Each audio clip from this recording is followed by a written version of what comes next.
Tell you guys a story about the old yellow bike. Okay, back when I was a kid, 14 years old, I was at high school, and I think I was in seventh grade, maybe. Can't remember exactly straight. Anyway, I started to come into puberty, and the thing was I was going through. I didn't understand. Back in those days, kids were naive, very naive. They're not like kids are today. I didn't know what it was. My parents never talked to me about the birds and the bees. I didn't know what the heck it was. All of a sudden, I started to notice these magazines, like were laying around the school, these women's magazines and stuff. And I said, I see these girls in the magazines, and they had nice looking legs, And I was sitting there, and I was like in art class and stuff, and I was looking through these magazines, and I didn't know why. I said, why on earth do I like looking at these? I like looking at these legs, but they're the best looking things I've ever seen in my life. Oh, they're great. I just love them, and I didn't understand why. I didn't know why. So anyway, went along like that, and I started getting these pair of scissors. I started clipping them out, the pictures, and I put them in my lunchbox. I had all these pictures of girls with legs, and girls, pretty girls, and stuff like that in my lunchbox. And I didn't know why I was doing it. I was just doing it. And So one day I was to Daytona Beach with my mother, and I knew what those magazines were. There was these special magazines. I knew what they were. Men had these magazines, special magazines, and they kept them like in the smoke shop. They had a smoke shop in Daytona Beach in the mall. So I was with my mother, and she was talking to somebody, and I was looking over at the smoke shop, and I was looking at these magazines, and they had them behind the rack, and they had you could only see the heads of the girls, but you could see the top of the names of the magazines. I knew what these magazines were, and I said to myself, I want one of those magazines really bad, So I was with my mother. My mother was like a detective, When we were at home, she'd know everything that was going on in the house. If one little thing was disturbed, she'd know it. She's just like a detective, and then she'd be right on it. She'd want to find out what's going on. And so, being as my mother was that way, I knew I better not even look at those magazines because she might catch me peeking, I'd glance my eyes over and look at the magazines, and I wanted one of those magazines anyway. So, anyway, we got home.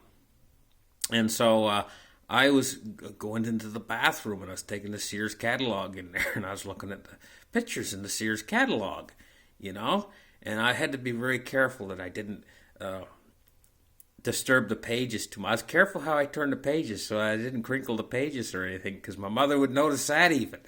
She was right on, like she was a detective, Anyway, and she's very strict, and I knew I wasn't supposed to be into this stuff. I knew it was something I shouldn't, my mother catch me, I'd be in trouble. I knew it. I knew that much, But anyway, I'm looking at the Sears catalog in the bathroom, and I didn't know why, but I just love looking at these pictures in the females fashion section, like the bras and stuff like that.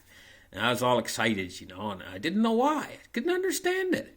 Because like I say, kids were naive back in those days. So anyway, I decided I wanted one of these magazines, and I sat up all night, and I was thinking, how can I get one of these magazines? And then it come to me. I said, I know. If I go into D-Land, I said, I got a bicycle. I said, I'll go in and get one of these magazines, I said to myself. But I said, if I go into D-Land to get one, I said, I'm apt to pass my parents on the highway, pedaling away on my bicycle, and they're going to want to know why I'm going into D-Land. I got there thinking. And then I thought of it. I said, I know what I'll do. They never go to Umatilla, where I go to school. It's 20 miles away. It's twice as far as D-Land, but it's in the opposite direction, the opposite way, up Highway 42. I said, I'll go up there, and I'll get one. I thought to myself. And then an idea occurred to me. I'll just take the yellow bicycle. And I said, how can I do it without my mother knowing I'm gone? I said, I know. I thought to myself, I know what I'll do. I'll go when she thinks I'm in school.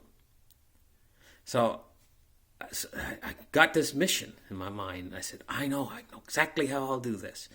I said, I'll take the yellow bike, and I'll hide it in the woods, right? And I said, when my mother is not looking or anything. In the morning I'll sneak out and I'll get the yellow bicycle and I'll drive it into the school, and I'll go to the little store that's next to the school. And I knew they had them there. That little store, they had everything in there, everything a smoke shop would have. So that's what I did. I had this little yellow bicycle. Now it was an old, what they called banana seat bicycle. It was one of those bicycles they had that they used to have that were made like a little race bicycle or something. There's real small wheels on it. And it had like a banana seat, and it was all yellow, and it was a good little bicycle, though. It had the old foot brake where you push back on the foot to stop the bike, an old pedal bike. And so I went down and I hid it in the woods that night, and I covered it with brown garbage bags with some masking tape over the garbage bags to hold them in place, and nobody would see it in the woods. They wouldn't see the bright yellow color. All they would see is the brown of the garbage bags and be blended into the woods. And I went in there and I blended it into the woods so anybody driving by or anything couldn't see it, because it blended right in with the trees and stuff. And I left it in there all night. And I was all excited that night when I could barely sleep. I went in and I laid down, and I just tossed and turned until about midnight. Finally I fell asleep. But I had my alarm clock all set. And I remember I was all excited about the next morning. The alarm clock was all set, ready to go. And for the next morning at early for when the school bus would come, before the school bus would come.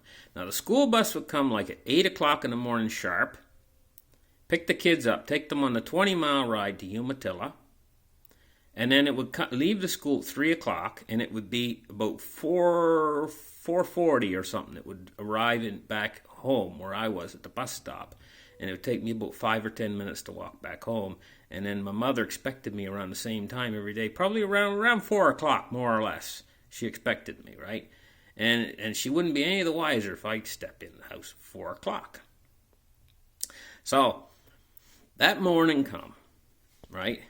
And the alarm clock went off, and I got up for school, and I was more excited than I ever been when I getting up for school, because I knew what I was after. I was on a mission. This was just like something out of a movie, a mission, a real mission, a mission to get this magazine.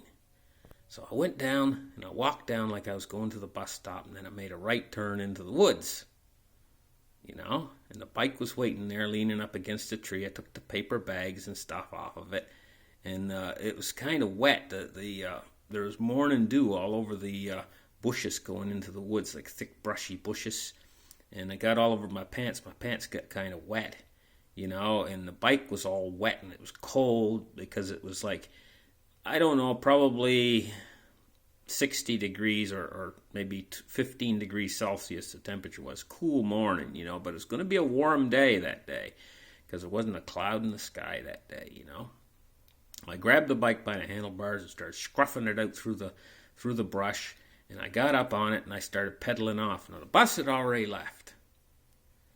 Just after the bus left, I headed out just behind the bus. And I was just pedaling down Old Lake Mac Road, heading toward the corner where Highway 42 is, to make a left, heading toward Umatilla. So I got down to the corner, By the time I got down to the corner, my heart was beating fast, and I was all excited and happy because I was like a mission. It was more than just, at this point, it had become more than just getting the magazine. It had become like an adventure, Pedaling down Highway 42. It wasn't hardly any cars that time of the morning, and I could hear the bike tires like rubbing against the road, making this like a whirring sound. That's the bike was going, and you could hear the pedals squeaking as my legs were going up and down on the pedals, and I must have been doing about maybe 10 miles an hour. And I was just pedaling away and looking at all the sights in the morning. Everybody, a lot of people were just getting up and getting ready to go to work and stuff. And there's a lot of woodsy sections through the highway as I was moving through the different curves and bends and the highway going through the woods, heading over toward. There's a woodsy road, and I was heading toward Umatilla, pedaling and pedaling and pedaling. And I got about the first 10 miles is all going through the woods. very lonesome. There's only a house here and a house there, but it was interesting for me because I was excited because this was something that I didn't ordinarily do, and I felt a real sense of like freedom, on the road, sort of thing. A man and his bike. So, squeak, squeak, squeak. The pedals were going, and I had on these old bell-bottom pants and the wide flares on the. These are 1970s pants. They were made out of like polyester, and these old bell bottoms were going on my legs on the pedals, going up and down these old bell bottoms. All of a sudden, as I was going along, and I must have been about 7 or 8 miles from home, my bell bottom pants got caught in the chain on the bike, and it jammed the chain, and the chain came off. And I was like, oh no, my vehicle's broke. So my pants were caught, so I pulled over onto the side of the road, and my pants were jammed in the chain. My pant leg was jammed in the chain. And I was my first thing that flashed through my mind, oh no, I'm too far to walk. I can't walk that back this far from like 10 miles. I'll be late getting home, and I'll be caught. I was like, oh no, So I pulled the bike over, and I was sitting there. I got down off the bike. My pant leg was still stuck in the chain. I was pulling at it, and the threads were coming out. Like, and that old polyester's tough stuff, and it was hard to get out. I had to give it a good yank on it. Finally, it come out and left a few little threads of polyester in the chain, And so I flipped the bike upside down, and I was going to do a real operation here. I had the bike upside down. I felt like a real mechanic, and I was going to fix it. So I did the work on the chain, put the rear chain back on, and the rear spindle or whatever, and the front chain, got my pant leg out, and I spun the wheel, the pedal around a few times, and the rear wheel was spinning nice and fast, and then I pushed it down, and the brake came on, it stopped, and I said, I fixed it. So I flipped the bike right side up again and hopped on it and just started pedaling for sin, heading for Umatilla.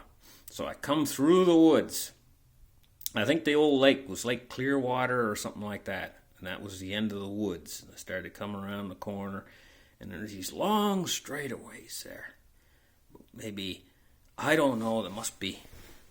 The straightaways there were about maybe 2 miles long each, and there's a couple of them, 2 or 3 of them, these long straightaways. And there's these fields on either side. And there was like cows. And the cows were like looking up at me, And I was squeak, squeak, squeak with the bike down the road. Squeak, squeak, squeak, squeak, squeak, squeak. The old squeaky wheels on the bike, and the old pedals just to going, And the cows were looking at me, and I was looking over at the cows, And I was heading on in, and it took the longest time to get through this long straightaway. It must have been about a 3-mile long straightaway on the highway, past these pastures, So I got all the way past the pastures to the end, to the corner, and I was starting to get my legs were starting to get a little bit tired because I had driven about 15 miles so far. And I was getting a little bit hot, and it was later in the day. It was starting to get toward up, must have been getting up toward 11 o'clock in the morning or something. Florida heats up fast. And it was starting to get pretty warm, and that sun was on me and everything. And it was starting to get kind of hot and dry, and my legs were getting a bit tired. And I started to come up toward the corner where it turns in to go in towards Umatilla. And that must be only 2 or 3 miles from Umatilla then, by that time. Must have been about 18 miles from home. So I pulled the bike over, and there's this orange grove there. And actually, it wasn't oranges, it was tangerines, and these great big tangerines. And I went into the orange grove, sat my bike down on the soft sand, underneath one of those trees. And it's this soft, powdery sand, It was kind of a gray color, grayish, whitish color, the sand, and it kind of squished under my bum as I sat down underneath the tree. And I was just able to reach up, and I was under the shade of the tree, And I was able to reach up under there and grab these great big giant they were like tangerine oranges sort of thing. I don't know what you call them, tangelinos or something. but they're really lovely. I mean, Florida used to grow the greatest oranges on earth. And these were really ripe, and they were big, and they were juicy, and they were the sweetest things. They so sweet, it was almost like eating honey. They were so sweet and juicy. And I sat there underneath that tree, and I'll tell you, I just gorged on those things because I was hungry and thirsty and tired. And I sat there for maybe 30 minutes or something, just eating them. I must have ate 10 of them things. So I grabbed a couple more, and I put them in the back of my basket on the bike, and hopped back on my bike, and I felt renewed energy. I felt great again, raring to go, I started squeaking those little pedals back in toward Umatilla. And I was passing the high school. Seeing all those other kids in there. I was thinking to myself, that should be me in there, but I'm free. Look at those poor little sons of guns in there working away, and having to stay at school. Look at me. Ha, ha, ha, ha, ha. I'm free. You guys aren't free. I'm free. I've got my bike. I can go anywhere I want in the world. I could travel to Orlando right now if I wanted to. I got wheels, man. Pedaling away, and the breeze was in my hair, and I had a real sense of freedom on that. Even though it was only a bicycle, I just felt like I was free. So pedaled past the high school, and I went about maybe another quarter mile, and then I saw the convenience store, which was the target. This was the target of the operation, And I started to get excited again. I started to think of the magazine. I'd forgotten all about the magazine, which was the original mission. But then the mission came back to me. The whole idea of what I was out there to do was get one of these magazines. So I went up to the store, and I pedaled in, and I parked my bike like it was a car in front of the store, and there's about 6 parking spots in front of this little convenience store, gray asphalt driveway, Parked my bike in next to one of the cars like it was a big car. Hopped off of my bike and walked into the store. And then I started to reconnoiter and started to look around the store and see what was up. Because I hadn't been in that store, I think, but one other time earlier. I walked up from the school, but I knew they had those magazines. I looked over, and sure enough, there was the magazine rack. And on the top of the magazine rack, there was the magazine. The special magazines. You couldn't see, but just the tops of the girls' heads, because they just the same as in the smoke store. They kept all the rest covered. Just the name of the magazine was all you could see, and a little bit of the top of the girl's head. They had all the rest covered. So I looked, and the clerk was standing in there, and she's looking me up and down like, what are you doing in here? Shouldn't you be in school? She was looking me up and down. She's about a 35 or 40-year-old woman. And when I looked at her, I thought, old. She's really old.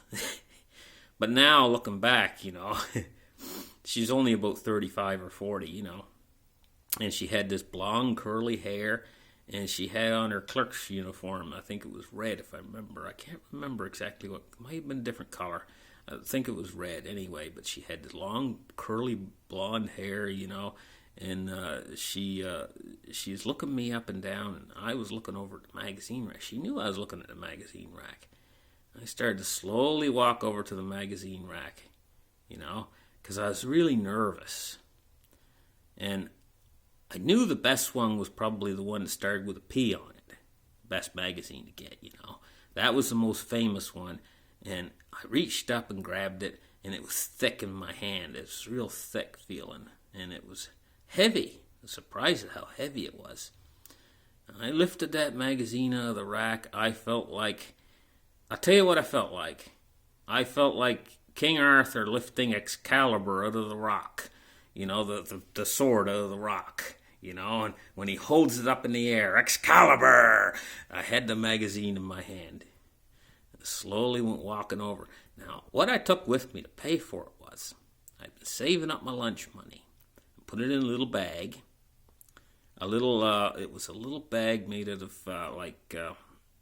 it was like a little coin bag. It was made out of fabric, a little fabric bag. And I had all this change in there. I had nickels, dimes, pennies, and I'd saved up about $6. I think it was about $6. And the magazine, I think, was about $5. So anyway, I walked over and laid it down on the counter. And she just stood there, and she didn't ask me what age I was or anything. And she says, she looked me up and looked me down, and then she says, that'll be the price, like she said, told me the price. And I plunked all this change down on the counter. A big heap of it. And she started counting it out, right? She was sliding the pennies across the counter, and sliding the dimes and then sliding the nickels across the counter. And I was trying to help her a little bit along, but I was so nervous I didn't know what, like I was trying to sort them out a little bit for her too as she was sliding them across the counter. She'd slide them into her hand. She'd open up the till and dump them into the till each time. And then she says, okay, she says, you got it all paid for. She says, yours. And I grabbed the magazine and I rolled it up like I had a treasure. I'll tell you what I felt like. I felt like the guy when he steals a bar of gold from Fort Knox, and I had that rolled up magazine in my hand. So I walked out of the store, and I got on my bicycle and I was holding the magazine in one hand and rolled up in one hand, and I had the handlebars in the other hand, and I was making my getaway as fast as I could. I pedaled about probably, I don't know, maybe 400 yards. And then I pulled the bike over to one side, and I went off in a place where nobody could see what I was doing behind some bushes and stuff. And I took the magazine, and I had my trophy. And I rolled it up in newspaper, wrapped it wrapped the newspaper with some tape I had with me, and I had and then I had brown garbage bags, brown bags from the store, and I wrapped it up in those until it was a round ball, like a round tubular shaped ball, wrapped up. Nobody would know what it was, and then I put it into the basket, the bike's basket, and started to head home with this thing. And I had my trophy. Nobody could see what it was by that time. That's what I planned. I planned on keeping it all really secret, So I started to pedal for home. And I had this little radio with me I'd recovered from the beach. This little, it was an old transistor radio somebody threw in the garbage, and it ran on a 9-volt battery. AM, FM, and I turned it to the rock station and I had it in the back there. I had it in the back, somehow tied to the back of the seat or whatever. And it was playing rock music as I was going along, and I was just listening to these rock songs, and I was rocking, boys, and I had my thing, and I was heading for home. And it must have been about 1 o'clock or something by then, And so I rounded the same places that I came before, but I was a little bit more tired, but I was exuberant because my mission was complete, and I was on my way back home with this magazine. So, anyway, started to round the corner, and I came to the orange grove again. I got myself a couple more oranges and sat down in the same spot and ate them. And I had renewed energy again. The same thing, I got some more liquid in me from these oranges. And started to head through the straights where the cows were. Same path. But, as I was starting to head through the straight, this idea went through my head. I didn't really know what time it was. And so this idea went through my head. Hey, you know what? What if I'm late? What if it's like 3 o'clock right now? Uh-oh. What if the bus passes me while I'm still on my way home? I was like, uh-oh. I might be in trouble. And those little legs of mine just started flying. I'm telling you, I was just pumping that bike for all she was worth. I said to myself, I might be like 3 o'clock. I might not make it, So I was pumping that bike for all I was worth. And I'll tell you what happened. Just to going for all I was worth, my legs started just burning.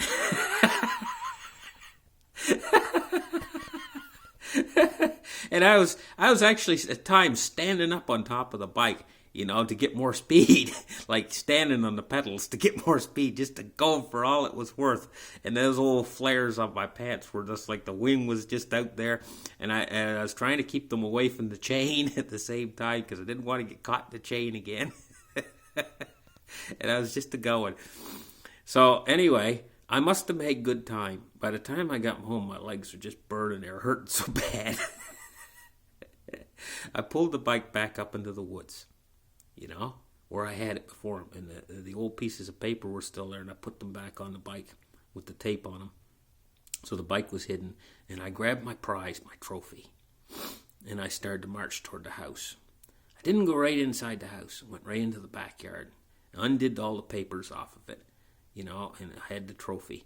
And I slid it down into my pant leg, and then I took some rubber bands, and I rubber banded it to my leg so my mother wouldn't be able to see what I had anything. It was like under my pants, down near my boot, and it was strapped to my leg. So my pants were like quite wide flare pants, You couldn't see nothing. There was nothing there. And I went waltzing into the house,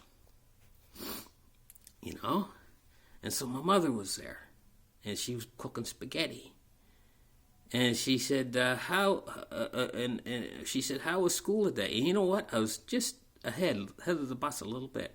She says, how was school today? I said, oh, it was fine. I headed right into my bedroom, And as soon as I got in my bedroom, I locked the door. So I got this magazine out, and I held it in my hand. My fingers were trembling. My fingers were like trembling, like I was so excited, more than excited anyway. And so I'm going to tell you what. I opened the magazine up and started looking at the pictures, and it was more than I ever thought possible. It was the best stuff I ever saw in my life. It was the most fantastic, wonderful stuff ever, And I was sitting there looking at these pictures in the magazines, and I was in there for quite a long time in my bedroom, And so anyway, just looking at these pictures. Wasn't doing anything else, just looking at the pictures. Okay, so you guys got any other thoughts? That's all I was doing. I was a very naive kid. I didn't know why I liked to look at the pictures. I just liked to look at them. I just didn't understand the whole thing. And that's how kids were back then, back in the 1970s. Things have changed an awful lot, I mean, I was a 14-year-old boy, and I didn't know even why I liked to look at these pictures. Just like to look at the pictures. So I was looking at the pictures, and the one I liked the most was the one that had the staple in her belly. The big one and the center one, that had the staple in her belly. That was the one I liked the most. Anyway, I was in there, I guess, a long time, so my mother knocked on the door. As soon as she knocked on the door, brought me to my senses. Brought me to my senses almost immediately, right? And she says, what are you doing in there? Nothing. So anyway, as soon as she did that, I took the magazine real quick and I slid it between the mattresses as far deep as I could slide it down in there, And I came out and I had my spaghetti that night, So anyway, needless to say, I ate my spaghetti and went back to bed in the bedroom again, afterwards, But those were the days. Those really were the good old days, Listen, thank you guys for listening to this story. And I hope you like it and subscribe to the channel. And we'll catch you guys later. Bye-bye.